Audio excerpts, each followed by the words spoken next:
Kami tidak akan goyah selamanya, Tuhan. Ketika Engkau ada bersama kami, ketika Engkau menyertai setiap langkah hidup kami, masalah boleh ada, persoalan boleh datang, tapi satu kepastian yang kami tahu, bahwa Engkau tidak biarkan kami akan jatuh tergeletak, sebab tangan-Mu akan menopang kami. Ada kekuatan baru senantiasa, ada penghiburan senantiasa, ada pertolongan, pemeliharaan, perlindungan Tuhan. Sebabnya kami taruh hidup kami percaya kepadamu. Roh, jiwa dan tubuh kami jadi pada kami seperti yang Engkau kehendaki.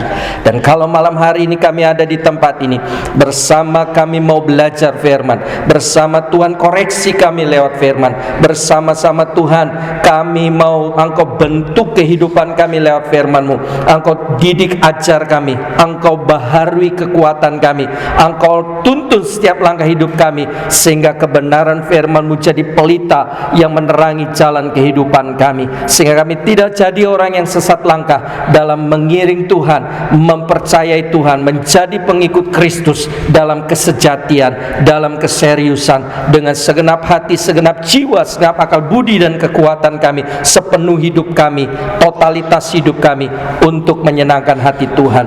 Roh Kudus beracaralah, Roh Kudus berkaryalah, singkapkan rahasia firman-Mu, urapan seorang pengkhotbah turunkan atas hamba-Mu, dan kami sekalian yang mendengar diberkati. Kami dibentuk oleh firman ini. Dalam nama Yesus kami doa. Amin. Amin. Silakan duduk. Puji Tuhan. Shalom. Haleluya. Tuhan Yesus baik buat setiap kita sekalian. Amin. Puji Tuhan. Ibu-ibu yang dikasih Tuhan, mari kita langsung lihat Alkitab kita. Sama-sama kita buka Alkitabnya di dalam kitab Yakobus pasal yang keempat. Yakobus pasal yang keempat. Kita belajar satu perikop ini luar biasa, menjadi pengingat buat setiap kita. Apa sih sebetulnya tujuan hidup ini? Apa sih sesungguhnya maksud dan rencana Tuhan buat setiap kita hadir di bumi ini? Apakah Tuhan hanya sekedar ciptakan aku sebagai orang Pamanukan, tinggal dan beraktivitas di kota Pamanukan, kemudian membangun usaha, membangun perekonomian, merencanakan sesuatu, memiliki cita-cita? Apa sih yang lebih daripada itu? Mari kita belajar kebenaran firman Tuhan. Yakobus pasal yang keempat, ayat yang ke-13 sampai ayat yang ke-17.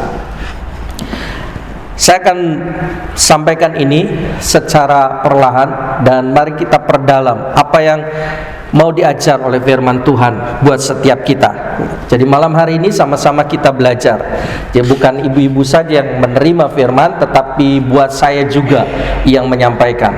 Karena terus terang tanggung jawabnya lebih besar pada orang yang menyampaikan. Kenapa? Tuhan Yesus pernah berkata, siapa yang banyak diberi, dia banyak dituntut. Siapa yang banyak diberi, dia banyak diberikan satu tanggung jawab yang lebih. Oleh sebab itu saya harus belajar untuk bisa lebih daripada ibu-ibu sekalian, daripada orang yang menerima. Tetapi dalam hal ini ketika firman Tuhan disampaikan, diberitakan, mari kita sama-sama belajar. Saya tidak mau menggurui, tapi setiap kita belajar bersama-sama. Amin.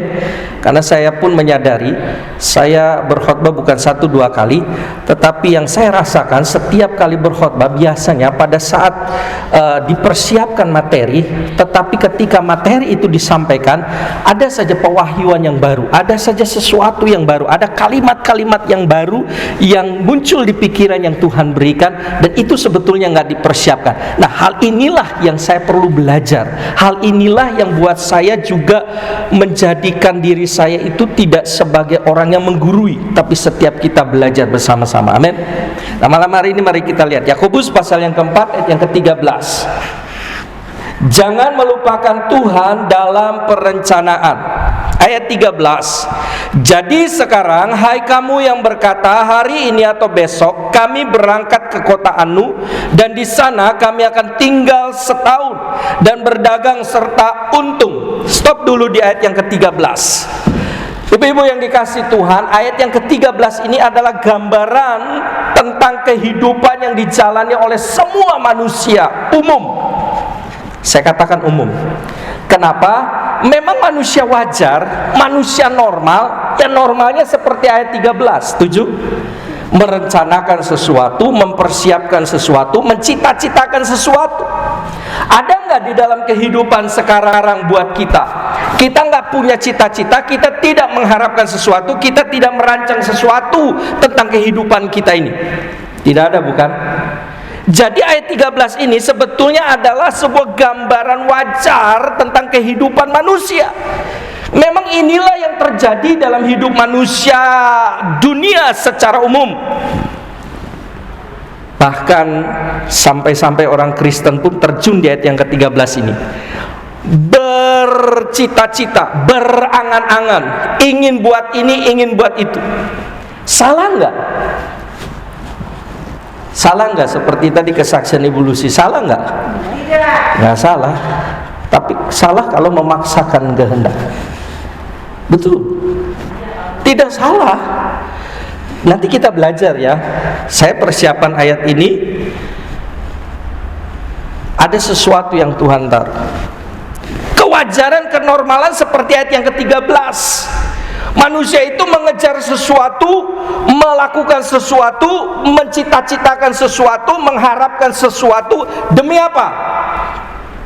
Demi nama baiknya, demi popularitasnya, demi kebahagiaannya. Kan gitu kan? Demi kenyamanan hidupnya ke depan. Jadi kesimpulannya seolah-olah kalau itu tidak diraih, kalau itu tidak didapat, kalau itu tidak diterima, bahagia enggak? Kesimpulannya kalau sesuai dengan ayat yang ke-13, tidak. Setuju? Ketika dia mencita-citakan sesuatu tetapi tidak terjadi, ketika dia mengharapkan sesuatu tetapi tidak terjadi, padahal dia berpikir kalau aku bisa, aku dapat, aku bisa senang, aku bisa terhormat, aku bisa bahagia, aku bisa tentram, aku bisa nyaman dengan kehidupanku ke depan. Nah, inilah yang perlu kita waspadai. Betul. Ini yang perlu kita waspadai. Sebelum ibadah dimulai, saya dengarkan penjelasan seminar dari Pendeta Erastus Sabdono. Dalam seminar itu dia bilang begini: untuk hidup kekristenan di akhir zaman sekarang, yang dibutuhkan bukan kualitas mujizat, bukan kualitas kuasa. Kita perlu mujizat, kita perlu kuasa. Enggak ada yang tidak mengharapkan kuasa. Amin. Tidak ada yang tidak merindukan perlindungan, pemeliharaan Tuhan. Semua rindu pemeliharaan, perlindungan Tuhan. Tetapi beliau mengatakan begini: perlindungan, pemeliharaan Tuhan itu akan jadi dengan sendirinya ketika kita punya hidup benar. Amin. Kuasa itu dengan sendirinya menyertai, mujizat itu dengan sendirinya dinyatakan ketika kita hidup benar. Tetapi kualitas hidup kekristenan hari ini fokusnya bukan di situ. Tetapi sekarang harus bagaimana mempersiapkan diri, menjaga kesucian hidup, menjadi mempelai yang tanpa cacat, tanpa celah. Nah, bagaimana ini bisa terjadi sementara kita menjadi seperti kehidupan banyak orang yang tertulis dalam Yakobus 4 ayat 13. Kita masih punya cara hidup yang sama, yang fokusnya adalah aku mau raih dunia ini. Tidak salah. Semua pengen tentram, semua pengen nyaman, semua pengen kehidupan yang lebih baik. Betul? Tetapi kita harus mengerti betul poin tujuan utama Tuhan dulu atas hidup kita apa. Kalau kita tidak mengerti poin tujuan Tuhan yang lebih utama atas hidup kita, maka kita akan terjebak dalam satu keadaan kita kejar dunia seolah-olah dunialah yang akan membawa kita kepada kebahagiaan. Kita mengejar dunia seolah-olah dunialah yang akan bisa membawa kita, membawa nama baik kita terangkat. Saya ajar kepada anak-anak remaja begini: kalau kamu punya barang, terima sesuatu seperti yang orang lain punya, syukuri.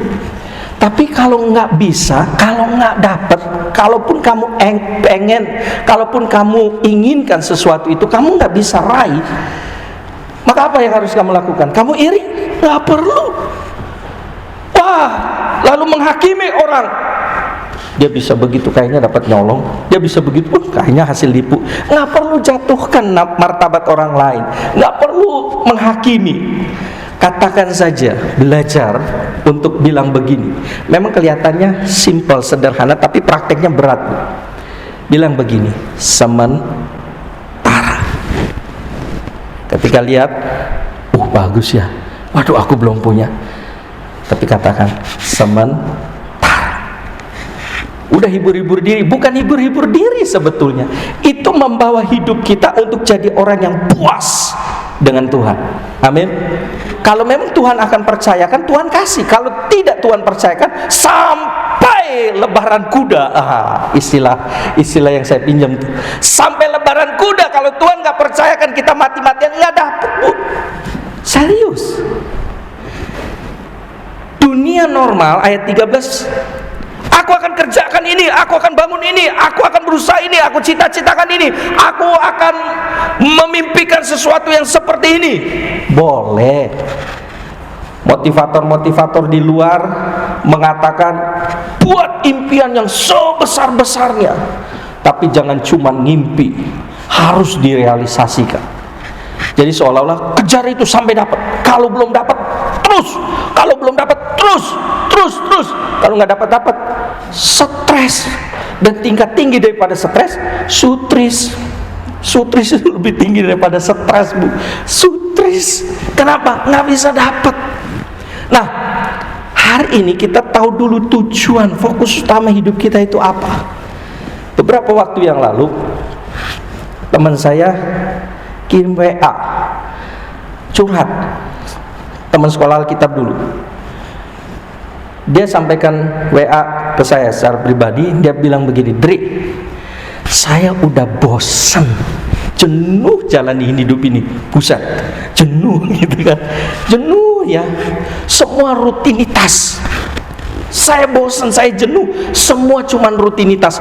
Bangun, ngurus anak, kemudian aktivitas kerja sampai sore, malam tidur, besok seperti itu lagi, terus malam tidur, besoknya bangun, begitu terus. Bosan hidup ini, rutinitas. Waduh, saya bingung jawabnya. Saya bingung saya jawab apa ya, rutinitas begini ya.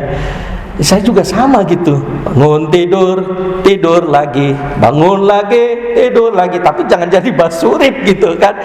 Kalau jadi kayak basurip cepat modar gitu kan. Wah, teman saya bilang begitu. Dan saya bilang begini, ya memang sih jenuh dengan dunia ini. Ada nggak, Bu, yang nggak jenuh dengan dunia ini? Ada ya? Ada ya? Ada, banyak. Orang-orang yang masih punya cita-cita dan ambisi yang belum tercapai biasanya begitu. Aduh, saya belum bosan dengan dunia ini. Tapi biasanya kalau orang-orang sudah dalam keadaan kondisi yang, sorry ya, tanda kutip, putus asa, kecewa, khawatir, rasa-rasa Tuhan, cepat mati dah. Gitu kan? Kalau bisa cepat tinggalin dunia ini. Dan saya bilang begitu, lalu saya bilang, ya memang sih bosan juga. Rutinitas itu membosankan. Ada yang tidak bosan dengan rutinitas? Malam tidur, besok pagi bangun jam 8 buka toko, gitu terus, tutup, tidur lagi, besok begitu lagi. Selingin dengan jalan-jalan, selingin dengan rekreasi. Tapi kan nanti tidur lagi, bangun lagi, aktivitas lagi. Kok gitu-gitu terus gitu. Pernahkah kita buat satu tanda tanya besar? Sebenarnya hidup gua ini untuk apa sih? Sebenarnya hidup saya ini untuk apa sih? Dari bangun pagi sampai malam, kemudian bangun lagi, malam lagi, tidur lagi, bangun lagi, tidur lagi, sampai mati. Untuk apa sih? Kebanyakan orang fokus di ayat yang ke-13. Saya bilang sama teman saya itu, memang bosan juga sih, tetapi ya sementara kita masih dikasih hidup, ya tetap berjuang saja. Tetap berjuang saja, lakukan yang terbaik, memuliakan Tuhan, itu saja. Jawabannya masih normatif sih. Dalam hati gue juga bingung ngasih jawabannya apa gitu. Kan saya juga kan ini sesama sekolah Alkitab. Ya, sesama sekolah Alkitab jangan saling menggurui gitu kan. Kan ada istilah kan, sesama supir angkot jangan saling mendahului. Ini sesama perguruan gitu. Waduh, ya, saya bingung juga sih ngasih jawabannya. Tapi saya kasih jawaban normatif. Ya sementara masih dikasih hidup, ya jalani aja hidup ini secara benar, sambil kita mempersiapkan diri supaya ketika sudah kontraknya habis, pulang. pulang ke surga, pulang ke rumah Bapa. Bapa di surga, bukan Bapa di neraka. Sebab nanti ada bapaknya, Bapa yang lain, Bapa di neraka atau Bapa di surga. Kan repot kalau Bapa di neraka kan. Nah, coba lihat lagi ayat yang ke-13 tadi. Jadi sekarang hai kamu yang berkata hari ini atau besok kami berangkat ke kota Anu, dan di sana kami akan tinggal setahun, berdagang serta mendapat untung, merencanakan sesuatu, melakukan sesuatu. Lihat, dengarkan peringatannya. Hari ini ketika kita menjadikan diri kita seperti kebanyakan orang yang tertulis di ayat yang ke-13, perhatikan ayat yang ke-14. Sedang kamu tidak tahu apa yang akan terjadi besok. Ada yang tahu? Nggak tahu. Jangankan besok, sejam ke depan juga. Nih nanti Bu, ayo Bu, kira-kira nih, ini kita selesai nanti jam 7 ya, kurang lebih jam 7. Kira-kira jam 7 hujan nggak Bu? Enggak. Ya enggak, karena pengen pulangnya jangan kehujanan. Masa hujan gitu. Langsung enggak gitu. Pengennya begitu. Tapi bisa diprediksi nggak hujan atau enggak? Kalau tadi dilihat mendung gitu kan. Nah, mudah-mudahan jawabannya kan ada mudah-mudahan kan. Itu yang mau diajar oleh firman Tuhan di ayat yang ke-14. Kamu nggak tahu apa yang akan terjadi ke depan. Kamu nggak tahu apa yang terjadi besok. Jangankan besok sebetulnya, 1 jam ke depan juga kita nggak tahu. Jangankan 1 jam ke depan, 15 menit lagi setelah saya berkhotbah apa yang terjadi kita nggak tahu. Nah, coba kita lanjut. Sedang kamu tidak tahu apa yang akan terjadi besok, apakah arti hidupmu? Nah, ini yang harus jadi pertanyaan kita. Apa arti hidupmu? Hidup kita itu artinya apa sih, Bu? Teman saya kalau nulis begitu kayaknya udah ada rasa frustasi tuh, udah ada rasa jenuh. Kayaknya udah pengen ketemu Tuhan kali. Jenuh Andre, hidup ini rutinitas, melelahkan, menjenuhkan, bosan. Kayaknya dia udah pengen ketemu Tuhan kayaknya ini ya. Tapi pertanyaannya punya jawaban benar nggak ketika ada pertanyaan seperti ayat yang ke-14 ini? Apa arti hidup?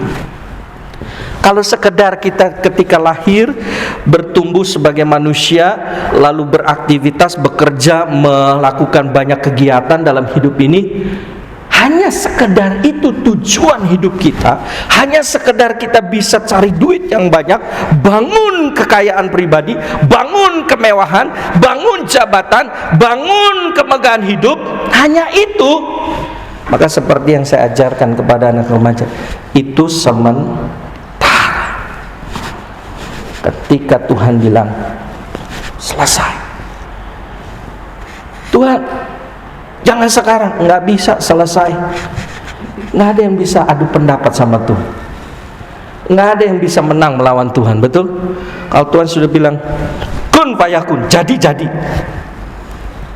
Jadi apa arti hidup kita sekarang? Apa sih arti hidup seorang Andrianus? Apa arti hidup ibu-ibu sekalian? Apa arti hidup kita? Saya mencari dalam versi firman Allah yang hidup. Ayat yang ke-14 mengatakan begini. Bagaimana saudara dapat mengetahui apa yang akan terjadi besok? Karena, nah ini ya, kalimatnya beda nih di firman Allah yang hidup terjemahan lain. Karena masa hidup kita tidaklah tentu. Masa hidup kita ini gak tentu. Hari ini kita bisa bahagia, besok-besok kita sepertinya susah banget. Gitu ya, betul Bu ya. Hari ini nih kita sehat, besok-besok kok kita lagi sakit. Hari ini kita sepertinya gembira, besok nangis. Hidup kita itu nggak tentu. Lalu saya dapat kalimat begini. Dan saya update kalimat ini di Facebook. Saya dapat kalimat pencerahan. Kalimat pencerahannya saya tulis begini. Panjang pendeknya hidup kita bukan pada kendali kita. Panjang pendeknya hidup kita bukan pada kendali kita. Artinya begini, kita mau hidup 70, hidup 60 tahun, hidup 50 tahun, hidup 19 tahun, 20 tahun, itu bukan dalam kendali kita. Panjang atau pendeknya hidup bukan dalam kendali kita. Sekalipun pada saat kita bertambah usia, pengennya harapan kita kan kita masih menikmati berkat Tuhan di dunia ini dengan umur panjang, dengan kekuatan, dengan kebahagiaan dan kesehatan. Tapi panjang pendeknya itu bukan kendali kita, betul? Kita bisa panjang atau pendek itu bukan kendali kita, itu kendali Tuhan. Tapi saya tulis begini, tapi dalam atau dangkalnya hidup ada pada kendali kita. Yang pertama itu bicara kuantitas, jumlah hari-hari hidup kita bukan pada kendali kita, tapi bicara kualitas hidup itu pada kendali kita. Dalam atau dangkalnya hidup kita itu pada kendali kita. Hidup kita berkualitas atau tidak itu bukan kendali Tuhan. Kendali Tuhan adalah berkaitan dengan lamanya hidup kita, itu kendali Tuhan. Tapi soal hidup kita akan berkualitas atau tidak, hidup kita bermakna atau tidak, hidup kita benar atau jahat, hidup kita memuliakan Tuhan atau tidak, itu bukan pada kendali Tuhan, itu pada kendali kita. Apa arti hidup? Hidup kita nggak tentu, betul? Singkat, Bu. Aduh. Apalagi kalau sudah melihat tubuh ini begitu renta ya, tubuh itu begitu lemah, diserang dengan asam urat, jebret, aduh, susah seminggu lebih nih asam urat saya, kamu.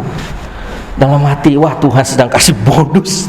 Biasanya seumur-umur asam urat nggak pernah seminggu lebih, ini udah seminggu lebih, turun, naik lagi.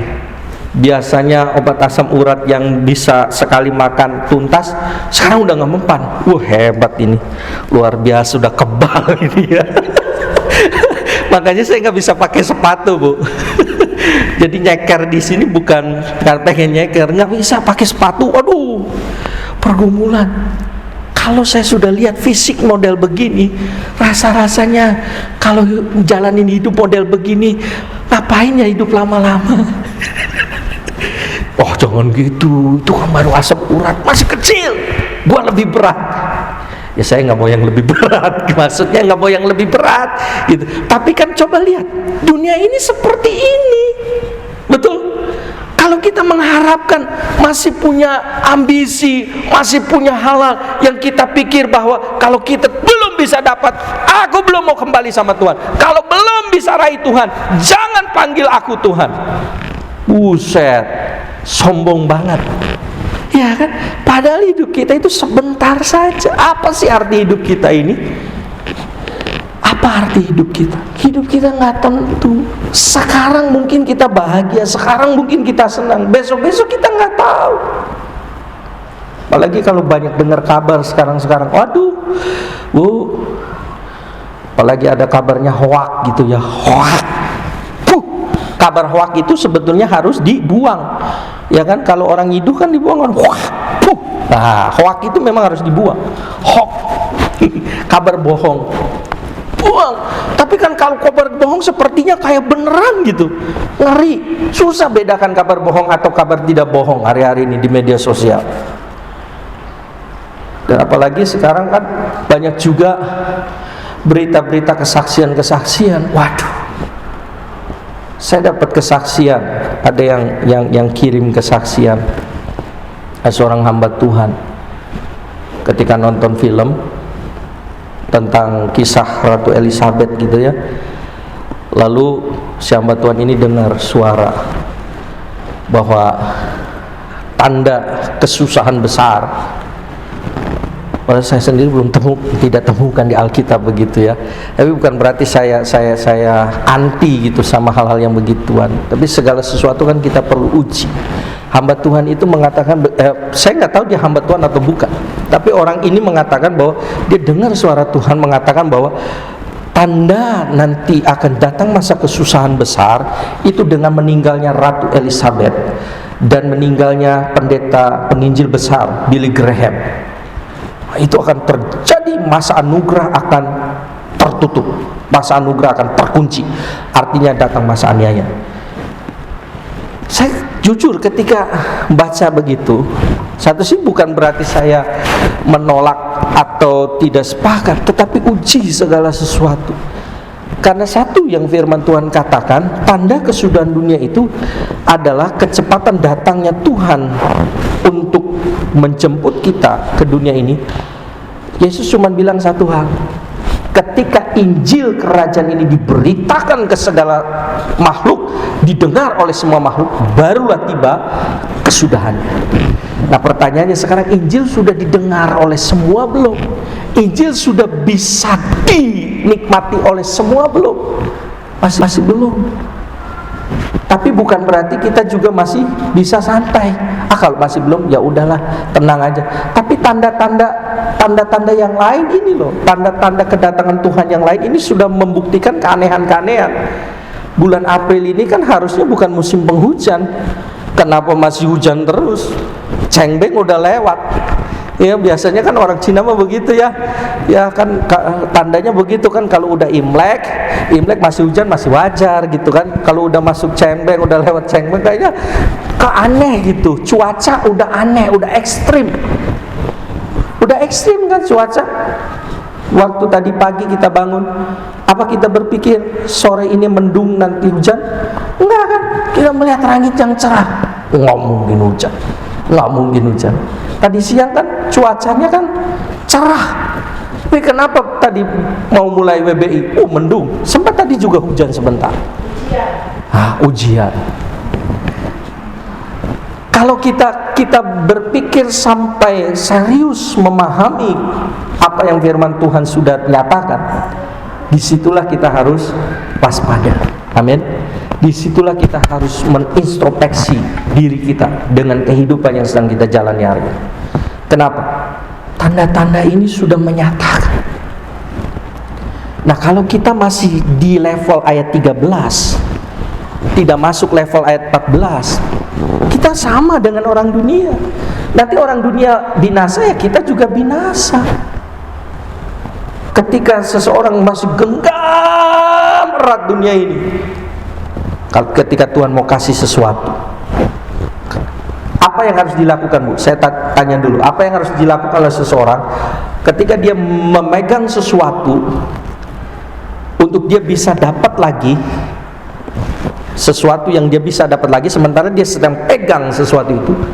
Apa yang harus dilakukan orang itu supaya dia dapat sesuatu yang belum dia dapat? Pegang dia belum. Yang dia pegang dari dunia bisa dia lepaskan. Gitu. Harus sederhana kan jawabannya? Lepaskan, baru kita bisa ambil. Kalau kita masih genggam, sementara Tuhan mau kasih nih, kita masih kekepan gitu, Tuhan mau kasih sesuatu, kita masih pegang, tapi kita pengen dapat lagi yang dari Tuhan. Itu namanya serakah. Itu namanya nggak tahu diri. Udah dikekepan, mari Tuhan, masih bisa Tuhan, masih bisa. Itu kurang ajar. Itu serakah. Tuhan bilang, mana bisa kamu terima? Yang kamu harus lakukan adalah lepas dulu dan ambil yang dari aku. Sederhana kan? Sederhana sebetulnya prinsipnya, tapi masalahnya banyak orang tidak mau melakukan ini.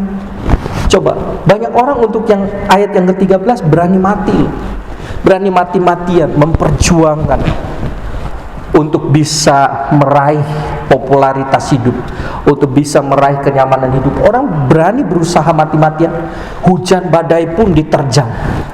Tapi coba untuk Tuhan, hujan badai, mati Kenapa? Ada hujan badai. Tapi coba duit, proyek 1M, proyek 2M, hujan badai, tenang, gak apa-apa, kapan lagi? 1M, 2M kapan lagi? Ngerti ya Bu yang maksudnya? Untuk sesuatu yang nilainya sementara, banyak orang mati-matian.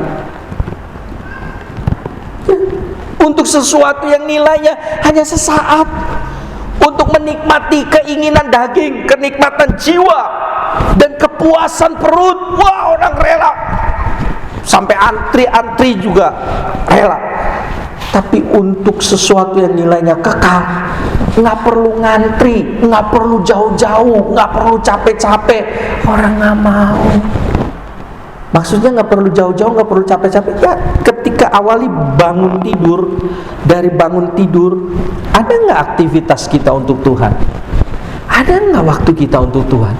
Itu kan gak jauh-jauh. Banyak orang lupa. Begitu bangun pagi, yang diingat bukan Tuhan, yang diingat, waduh, bon-bon yang kemarin belum selesai. Waduh, bon kemarin belum selesai ditulis. Saya tuh lupa naruhnya di mana ya pembukuan yang kemarin. Ya Allah, ya Robi.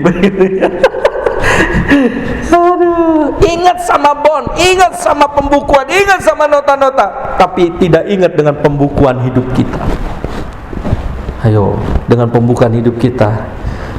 Waduh, udah tambah lagi nih. Waduh, udah semakin dekat nih.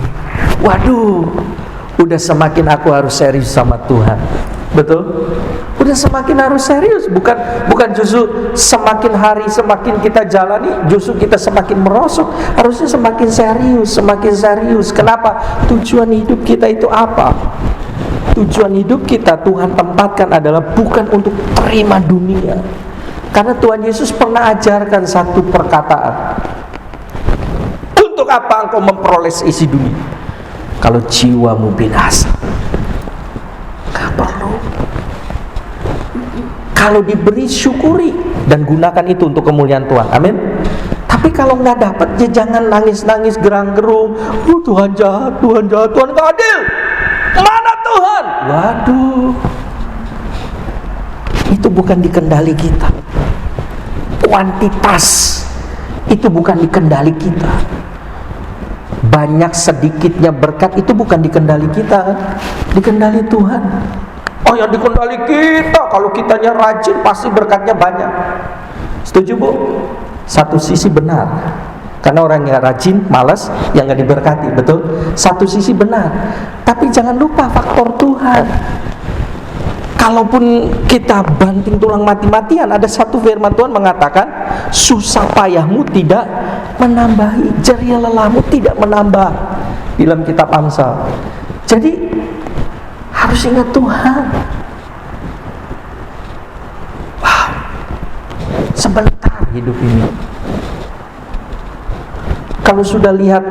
Kalau lihat manisnya, memang kita pengennya lama ya di dunia ini. Kalau lagi manis, kalau lagi senang. Coba kalau lagi sakit, coba kalau lagi menderita. Saya berani pastikan ibu-ibu nggak mau lama-lama di dunia. Betul? Setuju nggak, Bu? Yang saya ngomong setuju nggak? Betul. Betulnya kenceng kayaknya lagi ngalamin. Betul. Ya kalau lagi senang pengennya lama gitu ya di dunia. Tapi coba kalau lagi menderita. Saya udah capek hidup di dunia ini. Seperti teman saya itu, jenuh, jenuh, bosan hidup ini ya, gini-gini doang, GGD, gitu-gitu doang. Ya iya, hidup ini akan gitu-gitu doang. Kalau kamu menjalaninya juga gitu-gitu doang, dan kamunya juga merasa gitu-gitu doang. Kalau kamu tahu, ngerti betul tujuan hidup, dan kamu tidak mengarahkan hatimu kepada dunia ini, tapi menempatkan hatimu kepada surga, aku punya tujuan yang jelas, sementara. Lihat orang punya yang lebih, kita nggak jadi cemburu kok, bahkan sampai ngutukin. Belum. Ntar juga bentar lagi habis, bentar lagi juga bangkrut. Kalau udah kerek, ntar gua pengen lihat aja. Ngapain dikutuk? Nggak usah dikutuk, nggak usah, bikin dosa aja kan, bikin dosa buat diri kita kan, nggak usah dikutuk. Lebih baik kita katakan lama, sementara. Tak sebaliknya juga, kalau kita punya, kita juga jangan berkata, lihat kebunku penuh dengan bunga. Ya kan, aku punya berbagai-bagai bunga. Wah, aku banyak bunganya, bunga deposito. Luar biasa. Ya jangan begitu juga. Kalaupun kita punya, kita tetap katakan sementara. Saya berani pastikan aman hidup kita kalau kita punya prinsip begini. Sederhana tapi susah, Bu. Kadang-kadang nyelekit gitu kan. Apalagi yang dilihat musuh kita gitu. Waduh, orang yang gak suka sama kita justru lebih bahagia hidupnya, lebih sukses, wah, lebih kaya, lebih hebat. Tuhan, kalau bisa turun ke ledeng halilintar. 7 turunan, 8 tanjakan, 5 tikungan, keturunannya habis. Buset. Nah, jangan begitu amat kali kan. Dah, panjang pendeknya bukan kendali kita. Banyak atau sedikit bukan kendali kita. Tapi ini yang paling penting, dalam atau dangkalnya kualitas kita, baik atau buruk, bermanfaat atau tidak, memuliakan Tuhan atau tidak, itu bukan kendali Tuhan, itu kendali kita. Nah, kalau yang kedua ini tidak jadi prioritas, celaka hidup kita. Orang bisa raih dunia, tapi ujung-ujungnya apa, Bu? Manusia itu ujung-ujungnya apa sih? Hanya 4 huruf. Nah, itu dia, hanya 4 huruf. Ujung-ujungnya mati. Ujung-ujungnya mati. Nah, sekarang kalau sudah di ujung itu, apa yang akan dibuat? Nama baik, kekayaan, fasilitas, semuanya ditinggal, gak akan dibawa. Kalaupun ada berita, ya memang sempat ada berita di on the spot saya dengar gitu kan, orang mati di Afrika, itu kekayaannya ikut masuk ke kuburan, ke peti matinya gitu. Ini apa-apa nih orang? Wah, pasti itu kuburannya harus ada penjagaan. Kalau nggak ada penjagaan, setelah bubaran ibadah penguburan, itu kuburan pasti ramai itu, ramai dengan orang yang berebut. Gua dapetin bagian di kepalanya ya, lu bagian di kakinya ya. Hartanya semua dibawa, duit-duitnya dikubur. Ngapain sampai segitunya amat? Ya kan? Emang mau di sana mau digunain buat apa? Ya kali aja di sana kan bisa jajan gitu. Bisa jajan di dunia yang jauh lebih indah, jauh lebih baik, kok bisa jajan apa? Ya kali aja kan kalau di sana ada mall, kalau di sana sudah ada fasilitas yang lebih baik kan. Kan kalau nggak punya uang kan kita sengsara. Ya ilah, udah di kekekalan tapi pikirannya pikiran fana, pikiran dunia. Dah. Ayat yang ke-15. Sebenarnya kamu harus berkata, jika Tuhan mengendakinya kamu akan hidup dan berbuat ini dan itu. Harusnya ini. Harusnya ayat yang ke-15 seperti doanya Yesus. Bapa, bukan kehendakku yang jadi, tapi kehendakmu yang jadi. Jadilah seperti apa yang kau mau. Ucapkan doa ini. Biasanya kan orang kalau doanya ngotot-ngotot, waduh, boleh sih doa dengan iman percaya, tapi bukan pengertian yang ngotot gitu. Tapi belajarlah, jadilah kehendakmu dalam hidup. Sebab baiknya kita belum tentu baiknya Tuhan.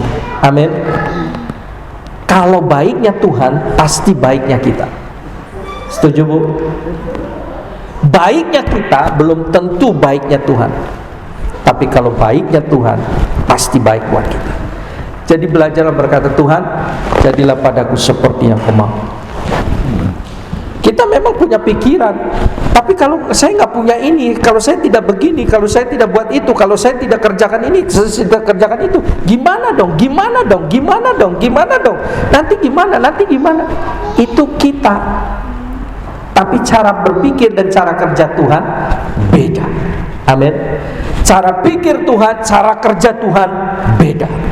Sekarang coba lihat ayat dalam kitab Ulangan pasal 30 ayat 20. Ulangan pasal 30 ayat 20. Demikian bunyi firman Tuhan dalam Ulangan 30 ayat 20. Dengan mengasihi Tuhan Allahmu, mendengarkan suaranya dan berpaut padanya, sebab hal itu berarti hidupmu dan lanjut umurmu untuk tinggal di tanah yang dijanjikan Tuhan. Mau hidup di tanah yang dijanjikan Tuhan? Hidup dan lanjut umurmu. Semua itu terjadi dengan cara bagaimana? Dengan cara mengasihi Tuhan. Ayat ini memang bicara kepada bangsa Israel karena mereka dijanjikan tanah Kanaan, dunia, tanah Kanaan, tanah air yang lebih baik di dunia ini. Tapi bagi kita sekarang, tanah airnya apa? Buat kita sekarang tanah airnya mana? Apakah seperti Israel dunia ini? Sekarang kita lihat 2 Korintus pasal 5 ayat 1 dan 2.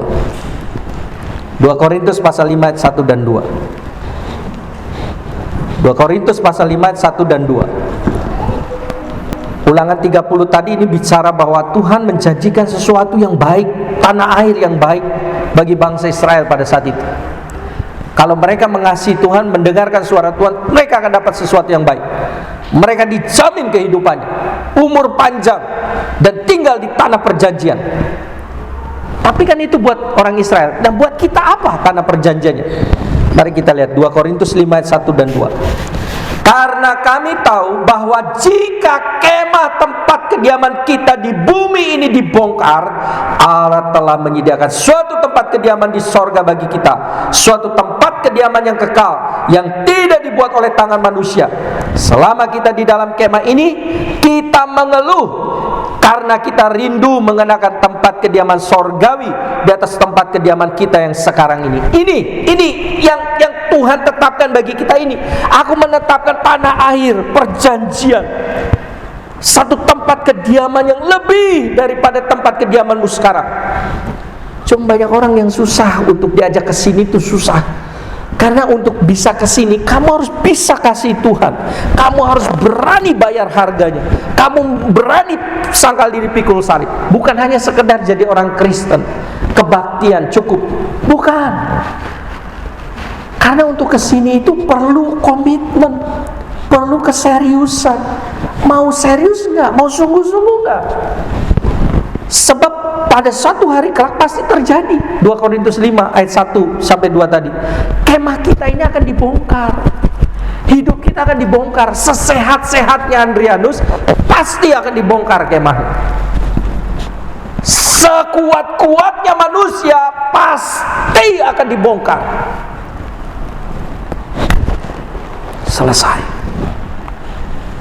Pasti. Nah, waktu itu sudah dibongkar, waktu itu sudah selesai, ini jadi persoalan loh kalau kita tidak betul-betul mengerti tujuan hidup kita itu kemana. Ini akan jadi masalah serius. Kenapa? Kalau cuman sakit pilek, bahkan lebih tinggi lagi kanker, sementara. Betul? Berapa lama sih kanker? Berapa lama sih jantung? Berapa lama sih asam urat? Berapa lama sih kolesterol ya Tante Mesia? Berapa lama sih semua yang kita pernah rasa sakit? Ada batas kan? Ada batas. Berapa lama sih kita nangis? Berapa lama? Ada yang nangis seminggu, nangis terus. Waduh, bisa diopnam itu kalau seminggu nangis terus. Walaupun sedih gitu kan, ini. Tapi kan ada batasnya, betul? Saya beberapa kali mengatakan kalimat ini. Memang sederhana sebetulnya, tapi jalaninya berat sebetulnya. Kalau untuk air mata, untuk penyakit, untuk kesusahan, semua sementara. Jadi jangan pertaruhkan iman kita, jangan pertaruhkan keyakinan kita bahwa ada nilai yang lebih daripada itu. Kalau untuk sakit, semua bisa sakit? Bisa. Kalau untuk nangis, semua bisa nangis? Bisa. Kalau untuk menderita, semua bisa menderita? Bisa. Tapi pertanyaan saya sekarang, kalau untuk surga, semua bisa? Tidak. Kalau untuk neraka, semua bisa? Tidak. Jadi, kenapa untuk yang semua bisa alami, kamu begitu kecewa mati-matian, seolah-olah Tuhan jahat? Padahal semua juga bisa alami itu. Tapi Tuhan, ketika Tuhan mau kasih, ini loh, aku mau kasih surga. Tuhan jahat. Tuhan jahat. Semua bisa alami. Hanya memang ada yang dikasih porsinya lebih, ada yang tidak diizinkan. Tapi kalau soal surga dan neraka, nggak semua. Apakah semua orang Kristen masuk surga? Tidak. Apakah semua orang Kristen masuk neraka? Tidak. Nah sekarang kalau tidak, jawabannya tidak semua masuk surga, tidak semua masuk neraka, berarti yang masuk surga itu siapa, yang masuk neraka itu siapa? Nah disinilah kita harus punya keseriusan untuk memilih, keputusan untuk memilih surga satu hari kelak tempat kemah kenyaman akan dibongkar. Ya, waduh, lemah. Hidup kita ini lemah, bener loh. Wah, orang bisa lihat, mungkin fisik kita kelihatan gagah, mentereng. Kasih air asam urat sedikit juga jalannya udah pencor, Bu, pincang. Bener, pakai sepatu udah susah, itu baru asam urat. Saya nggak habis pikir hari Minggu kemarin waktu survei untuk cari mobil wisata untuk anak sekolah minggu nanti Paskah sama Ibu Paulina ke daerah Kidul sampai ke daerah Pagaden, pulangnya itu ada yang tabrakan. Saya lihat, wah pasti ada yang tabrakan karena rame nih di daerah Jungklang. Dan betul, korbannya sudah ada di pinggir, perempuan. Hah? Tambak Sari ya? Oh iya, Tambak Sari. Iya, daerahnya Ibu Lucy. Cuma nggak tahu Ibu Lucy tahu atau enggak ya. Di situ katanya orang Jungklang. Itu sudah di pinggir jalan. Saya pakai motornya pelan gitu kan, pengen tahu nih korbannya siapa. Ya jangan kan nanti kan kalau kenal kan, waduh, kalau kenal kan bisa langsung ya sedikit banyak gitu, saya bisa tolong apa gitu. Lihat, wih, korbannya cewek. Dan, aduh ini mengerikan, Bu. Si kakinya udah geroak, dengkulnya udah hancur, bolong. Saya kaget, wih, bolong. Saya spontan bilang gitu, bolong. Aduh, untung saya nggak tahu tuh kenceng atau nggak suara saya gitu kan. Bolong, geroak, bolong, hancur. Wah, cacat seumur hidup ini orang. Pasti cacat seumur hidup. Percuma dibawa ke dokter juga pasti diamputasi. Nggak mungkin disambung lagi, hancur, tempurungnya hancur, bolong, geroak. Tapi Paulina bilang begini, tapi itu perempuan kuat juga ya, hebat ya, masih bisa sadar, masih bisa teleponan gitu. Ya mungkin telepon hubungin keluarga, papa, mama, saya nggak tahu gitu apa yang ditelepon. Kenapa? Karena kelindes truknya ada di pinggir seberang, truknya bawa muatan gabah. Wah, jangankan ada muatan, nggak ada muatan kalau udah truk yang lindas. Waduh, saya pernah dulu waktu lebaran di daerah Cilamaya kan jalanannya kan macet gitu, jadi saling berebut gitu kan, masuk nyalip. Kaki saya pernah kelindes mobil. Waduh, saya emosi waktu itu. Bener, saya emosi. Wah, kalau ingat gitu, gua dosa juga. Marah sama pengendara. Wah, Pak, nggak lihat ini kaki dilindes mobil, untung pelan. Waduh, dalam hati, kalau kaki saya remukan, waduh Tuhan, saya nggak punya telapak lagi, pincang dah gua. Dilindes gitu sama mobil, itu enak aja gitu. Si supirnya teh diam gitu, ketakutan dia, karena saya marah. Tapi saya nggak geroak. Anak perempuan itu geroak. Dan dari situ mulai berpikir begini, itulah manusia. Kita ini dibatasi. Hidup kita ini dibatasi dengan kesakitan. Hidup kita ini dibatasi dengan kekuatan kita. Dilindas terhancur. Saya nggak tahu tuh kabar beritanya gimana. Mungkin Ibu Lucy sudah dapat update. Belum, karena orang Jungklang. Waduh, bolong. Saya lihat ke seberang, tercecer dagingnya gitu kan, daging sama darahnya kental. Wah, saya lihat daging. Saya spontan begitu. Udah nggak bisa berpikir juga. Saya langsung bilang gitu aja. Tuh dagingnya. Saya udah gak bisa tahu kasih komentar apa gitu ya, orang udah pada ngerubung. Dagingnya tuh, turun dagingnya masih di jalan. Aduh, pecah. Itulah manusia, singkat. Ya kan, dikasih begini udah pencor, Bu.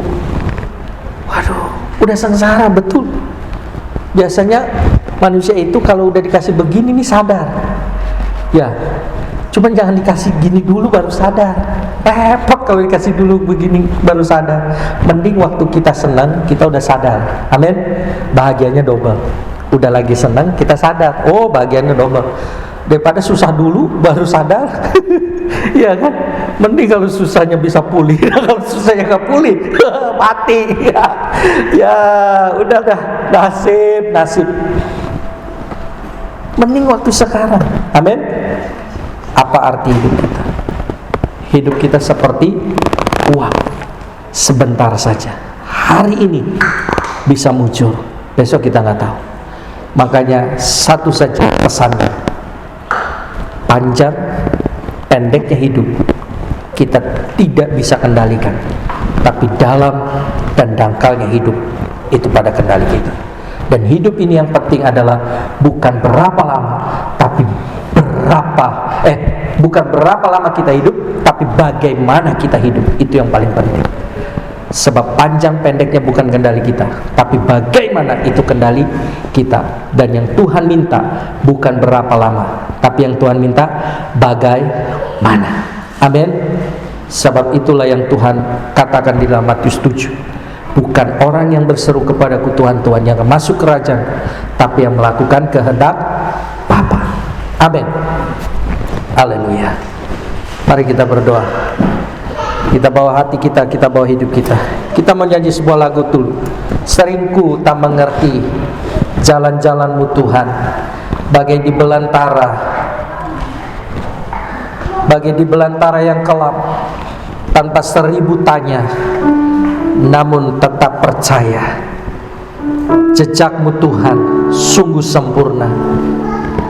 Haleluya.